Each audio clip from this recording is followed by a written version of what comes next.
ನಾನು ವಿಸಿಟ್ ಮಾಡಿದಾಗ ಮೊದಲು ನಾನು ಅಲ್ಲಿ ಮಕ್ಕಳಿಗೆ ಹೋದಾಗ ಅಲ್ಲಿ ವ್ಯವಸ್ಥೆ ಬಹಳ ಕೆಟ್ಟ ಪರಿಸ್ಥಿತಿಯಲ್ಲಿತ್ತು. ಅಂತಂದ್ರೆ ನಾನು ಆಯೋಗದ ಅಧ್ಯಕ್ಷೆಯಾಗಿ ಒಂದು ತಿಂಗಳಲ್ಲೇ ನಾನು ಅಲ್ಲಿ ವಿಸಿಟ್ ಮಾಡಿದೆ. ಅವಾಗ ಅಲ್ಲಿ ಟ್ರಾಫಿಕಿಂಗ್ ಅಲ್ಲಿ ಅಂದ್ರೆ ಬೇರೆ ಕಡೆಯಿಂದ ಹೆಣ್ಮಕ್ಳು ಇಲ್ಲಿ ಕಳ್ಳ ಸಾಗಾಣಿಕೆಯಲ್ಲಿ ವೇಶ್ಯಾವಾಟಿಕೆಗೆ ಬಂದಿರುವಂತ ಮಕ್ಕಳು, ಇಂಥ ಎಷ್ಟೋ ಜನ ಬೇರೆ ರಾಜ್ಯದಿಂದ ಬಂದವರು ಇದ್ರು, ಬೇರೆ ದೇಶದಿಂದ ಬಂದವರು ಇದ್ರು.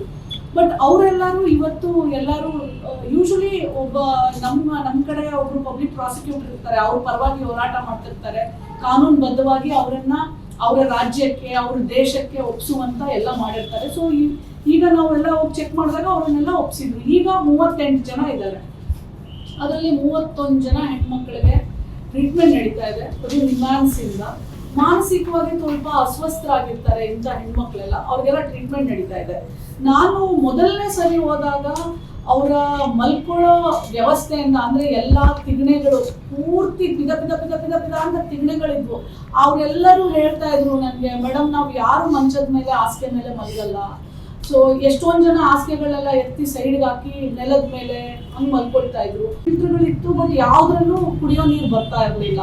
ಮತ್ತೆ ಬಿಸಿ ನೀರು ಅಂತ ಏನೋ ಒಂದು ಸಿಲಿಂಡರ್ ಇಟ್ಟಿದ್ರು, ಆದ್ರೆ ಯಾರಿಗೂ ಬಿಸಿ ನೀರಿನ ವ್ಯವಸ್ಥೆ ಇರಲಿಲ್ಲ. ಮತ್ತೆ ಊಟದಲ್ಲಿ ಅಲ್ಲಿ ಎಷ್ಟೋ ಜನ ನಮ್ಮ ಮಂಗಳೂರು ಮಕ್ಕಳಿದ್ರು, ಅವ್ರು ಹೇಳ್ತಾ ಇದ್ರು ನಮ್ಗೆ ಮೀನ್ ತಿನ್ಬೇಕು, ನಮ್ಗೆ ಮಟನ್ ತಿನ್ಬೇಕು, ಚಿಕನ್ ತಿನ್ಬೇಕು ಅಂತ ಹೇಳೋರು. ಬಟ್ ಯಾರು ಅಲ್ಲಿ ಯಾವತ್ತು ಒಂದಿನೂ ಸಹ ಮಾಂಸಾಹಾರಿ ಊಟ ಕೊಡ್ತಾ ಇರ್ಲಿಲ್ಲ. ಇವೆಲ್ಲವೂ ಮತ್ತೆ ಟಿವಿ ಇದೆ, ಬಟ್ ಟಿವಿ ಆನ್ ಇರ್ಲಿಲ್ಲ.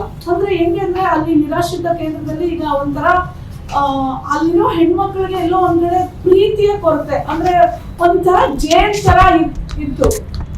ಸೊ ನಾವು ಹೋಗಿ ಮತ್ತೆ ಸೆಕೆಂಡ್ ಟೈಮ್ ನಾನು ಮತ್ತೆ ವೆರಿಫಿಕೇಶನ್ ಹೋದಾಗ ಎಲ್ಲ ಹಾಸಿಗೆಗಳನ್ನೆಲ್ಲ ಬದಲಾವಣೆ ಮಾಡಿ ಇಡೀ ಕಂಪ್ಲೀಟ್ ಸೆಂಟರ್ನ ಎಲ್ಲವೂ ಪೆಸ್ಟಿಸೈಡ್ಸ್ ಎಲ್ಲ ಹಾಕಿ ಇವನ್ನೆಲ್ಲ ಇವಾಗ ಈ ಸಲ ಚೆಕ್ ಮಾಡಿದಾಗ ಯಾವ್ದು ತಿಗಣೆಗಳು ಯಾವ್ದು ಇರಲಿಲ್ಲ. ಮತ್ತೆ ಫಿಲ್ಟರ್ಗಳನ್ನೆಲ್ಲ ರಿಪೇರಿ ಮಾಡಿಸಿ ಟಿವಿಯನ್ನು ಸಹ ಎಲ್ಲ ಚಾನೆಲ್ಸ್ ಬರೋ ಹಾಗೆ ಒಂದು ಹಿಂದಿ ಒಂದು ಕನ್ನಡ, ಯಾಕಂದ್ರೆ ಬೇರೆ ರಾಜ್ಯದಿಂದ ಬಂದವರು ಇರ್ತಾರೆ, ಅದನ್ನೆಲ್ಲ ಇದು ಮಾಡಿ. ಮತ್ತೆ ಊಟಕ್ಕೆ ಈಗ ಹೊಸ ಟೆಂಡರ್ ಕರೆದಿದ್ದಾರೆ ಜೂನಿಂದ. ಈಗ ವಾರದಲ್ಲಿ ಮಾಂಸಾಹಾರಿ ಊಟನೂ ಕೊಡೋ ಹಾಗೆ.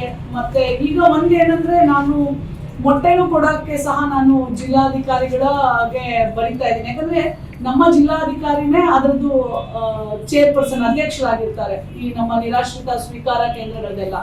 ಸೊ ಇವಾಗ ಇರೋರು ಕಾಂತರಾಜು ಅಂತ ನಮ್ಮ ಜಿಲ್ಲಾಧಿಕಾರಿಗಳು.